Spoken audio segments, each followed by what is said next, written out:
जय श्री महाकाल, जय माता रानी की। इस वीडियो में आपको लक्ष्मी यक्षिणी के बारे में बताएंगे। जो आपको साधना करनी है तो आप किस प्रकार से उनकी साधना करें, तो इसके बारे में आपको पूरी जानकारी देंगे। और भी यक्षिणियों की साधना कैसे की जाती है, उनके बारे में कुछ सामान्य नियमों का पालन कैसे किया जाता है, इस प्रकार से ये आपको बताएंगे। बात करते हैं लक्ष्मी यक्षिणी साधना के बारे में। यक्षिणी साधना एक विशेष साधना होती है जो कि ज़्यादातर शुद्ध रूप में की जाती है।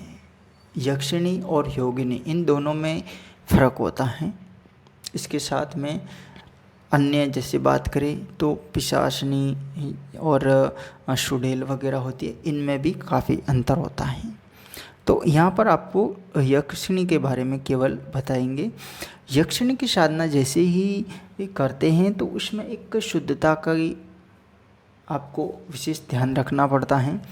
या कोई भी योगिनी की अगर साधना करते हैं तो उसमें भी शुद्धता का ध्यान रखना पड़ता है।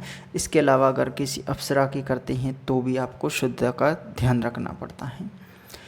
जहाँ पे भी आप यक्षिणी साधना करते हैं उस जगह को आपको साफ़ सुथरा रखना है। साधना से कुछ दिन पूर्व से ही उस जगह को आपको साफ़ सुथरा रखना है। और दूसरी बात ये होती है कि जहाँ पे भी इनकी साधना करते हैं वहाँ पे लोगों का आना जाना ना होना चाहिए।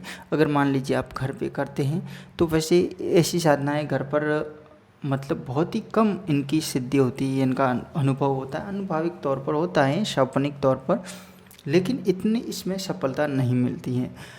यक्ष और यक्षिणियाँ ये ज़्यादातर जंगली क्षेत्रों में और जो सुनसान खूबसूरत जंगल होते हैं ऐसी जगहों में ये रहते हैं जहाँ पे लोगों का आना जाना बिल्कुल कम होता है। तो ऐसी जगहों में अगर आप जाके करते हैं, चाहे यक्षिणी हो यक्ष की हो, तो वहाँ पे इनकी सिद्धि जल्दी मिलती है। आप ऐसा जंगल, एकांत जंगल जहाँ पे बहुत ही घने वृक्ष वगैरह हो, बहुत ही मतलब ऊंचे ऊंचे पेड़ पौधे होते हैं ना, ऐसी जगहों में इनका वास होता है। बहुत ही अच्छे ढंग से इनका वास होता है। जहाँ पे ये साधनाएँ होती हैं तो आपको उसी क्षेत्र में अगर ज़्यादा उसमें लाभ लेना है या उनमें जल्दी सिद्धि अगर लेनी है तो ऐसी जगहों की तलाश करनी अति आवश्यक है। दूसरी बात ये होती है कि इसमें जब भी इनकी साधनाएँ चलती हैं तब यहाँ पे किसी भी तरीके से लोगों का संपर्क नहीं रखना होता है। जैसे बड़े बड़े साधु लोग, महात्मा लोग कोई भी साधनाएँ करते हैं वो ज़्यादातर यक्षिणी योगिनियाँ ऐसी साधनाएँ करते हैं। अलग अगर वनवास में वो रहते हैं, कहीं जंगल में रहते हैं, पहाड़ी क्षेत्र में रहते हैं, तो वो ऐसी साधनाएँ ज़्यादा करते हैं क्योंकि वहाँ पे उनको खाने पानी और धन कुछ आवश्यकताएँ होती हैं, तो ये शक्तियाँ होती है वो उनकी पूर्ति करती हैं।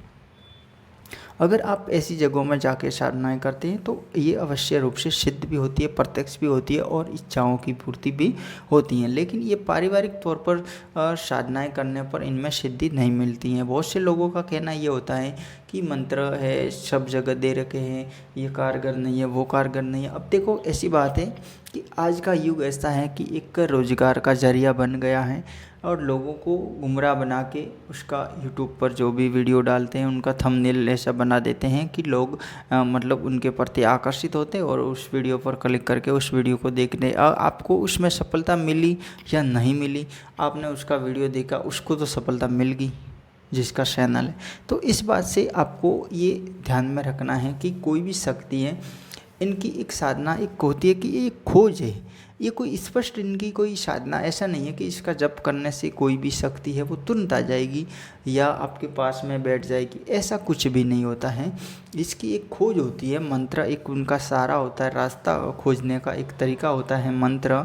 तो मंत्र के ज़रिए उनका रास्ता खोजा जाता है, उनकी खोज की जाती है और जब भी वो मिलती है तो उस कोई भी शक्ति मिलती है तो मंत्र एक उनका रास्ता हो गया है, जरिया हो गया। इस बात को समझना है। तो अगर घरों में ऐसी साधनाएँ करते हैं या पारिवारिक तौर पर या लोगों के साथ में रहकर ऐसी साधनाएँ करते हैं तो बहुत कम, मतलब 1% मान लीजिएगा कि इसमें सिद्धि मिलती हैं।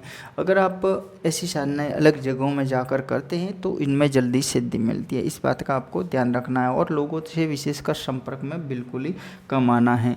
कपड़ों का वगैरह ध्यान रखना है, ज़्यादातर साफ़ सुथरा, और अपने साथ में इत्र वगैरह, कुछ भोग फूल वगैरह ये हमेशा सामग्री अपने काम में लेनी पड़ती है। और शुद्धता का और अपनी वाणी पर विशेषकर ध्यान रखना है कि ज़्यादा कोई भी साधनाएँ चलती है, चाहे कोई सही भी साधना हो, उस समय इंसान की बोली है, वाणी है, उस पर कंट्रोल रखना है, उसमें ज़्यादा अपनी ऊर्जा सख्त करनी, खराब नहीं करनी है, इस बात का भी ध्यान रखना है। तो कोई भी यक्षिणी साधना करते हैं तो ऐसी जगहों का आपको तलाश करनी है, ये एक विशेष बात थी। और आपको और भी कोई अगर किसी प्रकार की और कोई डाउट है या कोई प्रश्न है तो आप कमेंट या व्हाट्सएप पे या टेलीग्राम पर संपर्क कर सकते हैं। जय श्री महाकाल।